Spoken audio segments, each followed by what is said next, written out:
Mbote na bino ezanga NSMM ya ferme MP3X. Nazongeli bino poto score sur les sous. Ya kopé ça na mwa expérience au chacun azo vivre donc. Mbala sima na otako na bino na oetalaki. Makambo ya difficulté na oetali ba travailleur oetali ki moyibi na musala. Et lelo naza suna lisolo mo na ngana betela bino kaka na baligné wana. Lisolo ngo ezali ke ezotali mingi misala ya pisciculture pour nesika na biso na ferme MP3X oza na mwa ba projet beleza wana. Parmi les projets, les projets peuvent faire il y a pisciculture. Et la pisciculture, wana, les bandeli tout ça ka, on a sommera 3000 à les 20 il y a baclarias. Tout ça ka wana bon tout ça bango, tout sombi ba aliment. Tout bandi ko lisa projet ba misi bazoko la. Tout ça qui est nabiso bien. Mais dès les débuts, tu commences déjà ressentir que au moins la sombi biloko ya ba misi. Mais tant tout ça qui est au fur et à mesure, au moins la quantité tout somba normalement ça qui m'a offert ça la ta 10 semaines bon. Les bandelizo kende wana ti to komo kende au moins alimango ezo komo si lambango bambisi kilo na bango mati penza te to se to peser bango baza à peu près ba kilo kaka moi aux environs que alimengo ko si la ndengana te par rapport na ndenge to pese la bango ti tozo kende ezo continue bon to ya ko ba non to me gana ko changer système de to ya ko changer système de façon que kozwa bambisi na yo baza wana o peser quantité moko boye au calculer kilo na bango moyenne et par rapport à la formule ils allaient calculer biloko na bango ya kolia wana so rotier kilo na bango puis na ba facteur mosusu mona ozwa à peu près moyenne ya ration au ko pesa bon par na mokolo et ndingo na to comment ça mettre comme mona moi si to le non to changer système na biso ya gérer les aliments wana dans le lobby tout ça la lisusu te que to zuika ça qui to sombi to tse wana mais to comment ko za sikoyo ration esengeli na biso topesaka mbisi par jour omona ration wana tozwi yango tokangi na sachet ndenge wana tokoma kosala omona maboke mpona 2 semaines wana si tokangi yango tostoka yango na kati ya chambre etant tochangeaki système wana moto abandaka koyiba biso biloko donc azalaki bloqué moya akontinue koyibaka aliment wana akendaka nango ezalaki te donc aliment na biso ekomaki kokende mpenza ndenge esengelaki après wana mpe ntango bambisi bazokola tokoka ko gérer yango toujours na ndenge wana moto abandaki koyibaka biso ba aliment wana totikala kokanga ye te toyebaki mpe te soki ezalaki nani mais avec le temps bambisi bazokola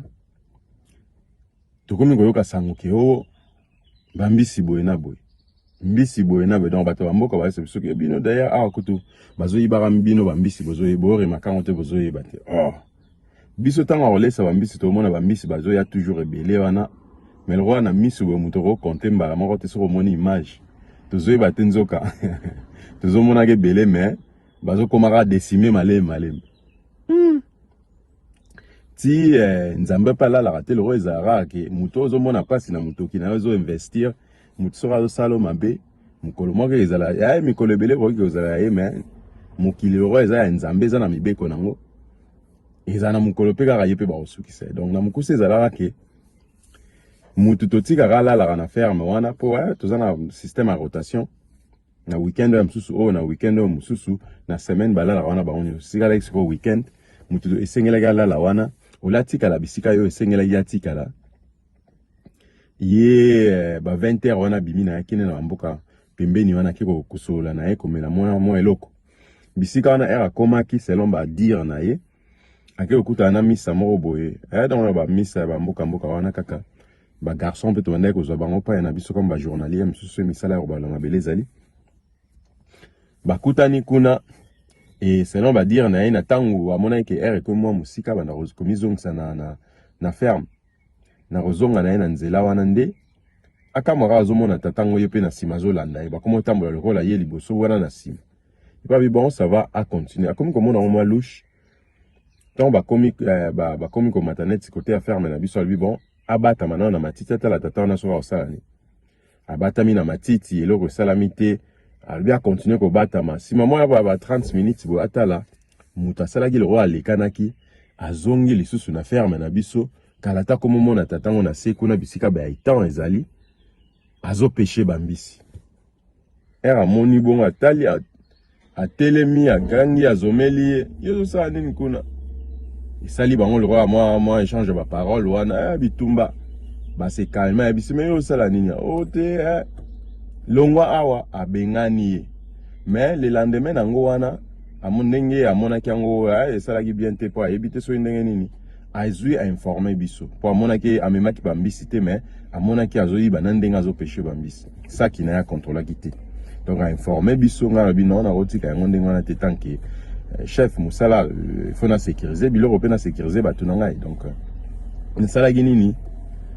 na code na signaler bango ba contacter police ba policier ba kangani ba kiti kuna na ferme donc ba tambola na bamboka wana tout ti ba kenda ko kanga ye tata wana ba kanga ye ba memie na société na bango lali kuna mo ba 2-3 jours esenga ba confronter bango mibale wana po na ko sambisa bango jour ango wana nde sikoyo toye koyoka ya motuya mama na lisolo ngo nini ezake bon tatango wana natanga kosamba komo lobake bon d'ailleurs nga kutu jour ango wana na yibaki na ngai te normalement yoko na yelaki na yaki ngai donc ye mutu wana yaki akuta na travailleur na biso na mboka wana oyo bisika bakende ko subeta masolo wana ezalaki po ya kopesa ye 10 000 bapesa ki epa ya mama moko boy oyo ye travailleur na biso wana atekelaka bafufu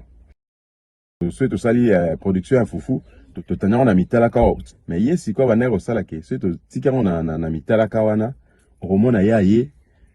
donc garçon na biso travailleur wana omona ye ayibi fufu atiango na saki aka bombe yango na matiti na basoir aketekela yango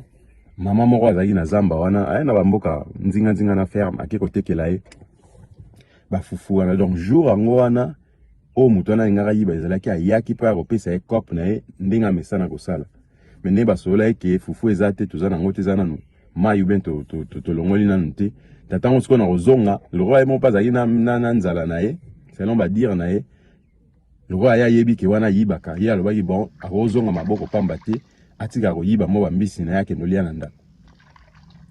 ekomeli bango koswana wana muyibi oyo bauta kokanga na muyibi oyo ya biso moko na kati ya ferme ayibaka biso bambisi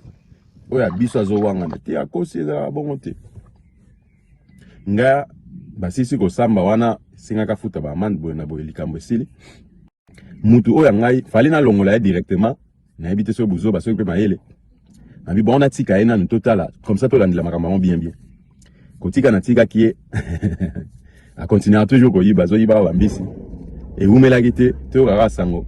ye na mbanda na ye naloba na bamboka nzinga wana bakomi koswana soki babandaki kowela likambo nini mbanda na ye wana sikoyo lokola mpe bandaka koya kosala kijournaliste chez biso wana aye kotekela biso disque bon d'ailleurs kutu ndenge ezawa bino boyebaka te bambisi na bino bayiba yango mikolo toyota koleka ye collègue X wana na boye kotanga bakombo ye na leki ne babandaki koyitaka bambisi bayibaki awa na etan bazoyita yango kuna na nsima ndako na bango na mboka bakende oteka yango ya kokauka na mitendi donc na cité na ville na kini ya solo donc aye nayokaki yango donc ntango babetela ngai lisolo wana nayebaki te soki nandimela lisusu nani batravailleur na bandondimelaka bango ntango babetelanga masolo nazala na confiance ya bato ya mboka nayokaka nini donc ezalaki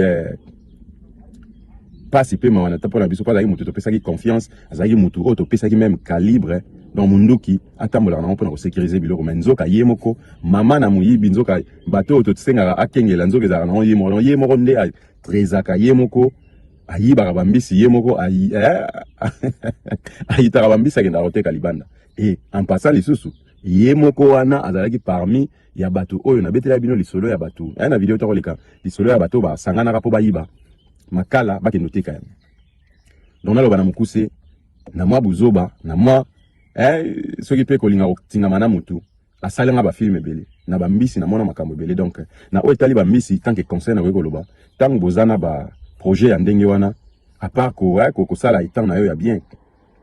eloko esengeli na bino bobosana te ezali likambo ya sécurité ezali très important sécurité donc kosécurize biloko na yo ezali très capital mpo ntango bambisi baza mikie ozosentir yango nano te ntango bambisi baza mikie soki oza na batravailleur ya miyibi bobanda deja koyiba yo aliment wana ozosomba ezalaka mpe moins cher te ozosomba babanda koyiba yango ebanda kosalisa yo badepense ebele mais ntango soki kaka bambisi babanda koma na ba 200 grammes mpe bongo mpe mwa likolo donc fo ozala ekenge makasi mpo kimoyibi ebanda deja wana misusu mpe bakobanda oyiba bango deja ntango baza mikie donc pona ko sécuriser biloko wana ngai sima koyeba ba masolo wana nyonso o na sala te ne bandeli na ki ko sala ezali nini kozwa donc état yango moko nanu ko entourer yango na ba ampère to ba moustiquaire donc na tie ba nzete na sumiki ba nzete na sala le rôle la clôture moko ya ba nzete et puis na tie nini ba ampère na ba moustiquaire ti na se penza po ba ravageur le quoi magoro de tonio ka ba ko kota na etante et puis mutu pe boy azara na facilité te ya kota na kati ya akende na bisika ba mbisi bazali netan et likolo ya etan yango moko na espace nango wana to somba penza filet oyi ko somba filet na yo ozipiki etan mobimbo o serré yango penza bien po mutu ata ye na ndobo abwaki ndobo ko kota mais ndobo wana boya kota ngo wana na ye moko na mbisi na donc moyen mutu ben des até pe ba ravageur misusu bandeke pe bo balia ba mbisi bazalaka donc ndeka kokota te mutu po afungola ro yiba mbisi wana isenga yazwa temps ebele na temps wana bokoki koyoka donc ya mibale susu na sala ezali nazwa ndako ba travailleur balala ba noza na likolo ezana likolo mais na sala kisiko hangar moko ya batol pembeni ya etant ezali na tia hangar wana bato pe balala wana pona ko yoka ba mouvement ezali nzinga lelo na mokila lelo zape na ba caméra moto koso ba caméra na yo on installer caméra na ndenge moi likolo puis na système ba mouvement no sala ke na la projecteur ok sala ke ceux qui ont moindre mouvement moko bo sala mi côté ya étant projecteur epelé puis caméra ezozwa ba mouvement nyonso o ezoleka wana donc et puis projecteur wana na ebang sa muyi biso kai et caméra bo mon elonga mutu wana pe bango mo ndokima donc iloko wana na sala ki yango eloko mususu na koti sati lelo tozana na yango wana na longola route jamais les sous ezali ko rationner biloko wana osomi biloko na yo kangi kanya wana ba maboke mike différent po batozana bango ebité banani yo ya yebi malgré gentillesse malgré boye na boye ebité so akina wapi to comme payer mo mso na ba projet na palais akoki pe robola bambisi bambisi ne wana abokola bango na ba ration oyo somba amemaka oyo ayondaki na rolesa bambisi ne po biso tokanga te toyeba te soki mutu wana bandeki koyibaka biso ration na pasala na yango nini donc mosala pisciculture eza bien bosala baexpérience na bino oyo baza pene baexpérience mosusu basali oyo eza ya malamu to ya mabe ezala kitoko mingi to soki tozomeka kopartage ata na bacommentaire wana bokoki kokoma baconseil mpe bokoki kokoma wana numero nanga mpe ezali na yango wana bokoki kocontacte ngai mpo tomeka ya mwa bachangement ya bamakanisi boyo eza bien yo oyebi eloko mosusu mutu akoki kosala mpona kosécurize biloko okoki mpe kozanga te kopesa ngai to mpe kopesa baninga bandeko eloko mosusu na kosenga na bino chaîne oyo eza ya sika chaîne eza ya bino ide ezali tokolisa makambo na mboka na biso ekebonga kaka soki biso bakongole tomitie na mosala baoyo baza na mwa makasi ya koya mwa mbongo koleka baninga kokelakela bamisala mpona koengage bandeko na biso kokelakela mwa misala na badomaine tout yo mpo kopona mosusu to mpe kaka na oyo mpo fo tolesa mboka na biso tosala en sorte ke l'état na biso pas mwa force ya biso l'état biso mpe tozala bate na boye biso ndenge tozosala l'état yango ezala mpo bana bazokonza wana eza bana na biso to batata na biso banoko na biso donc nga na ponaki mwa nzela oyo mpo napesa mwa likofi na ngai na etumbo toza na yango mais etumba yango eza mwa pasi etumbo eza pasi bandeko misala na mboka na biso par rapport à bizaleli par rapport ya oyo ezozanga biso par rapport eza mwa pasi ezosenga mwa bastratégie ebele mpona koéchouer te to kozala découragé te découragement ngai na aussi na vivre donc découragement moi nayebi yango te eza ekotaka ebimia donc jamais na kose décourager nalobaki eza lokwa nasombaki bobengi naloba nini tika lola tikuna mpona bachrétien mpe bakalola biso baoya tolobaka simu kongo biso bata simu kongo nasombaki tike na nga simu kongo donc tout droit kaka eye batrou oyo ezali tokandokanga malembe ti tokoma esika wana donc na oyo lelo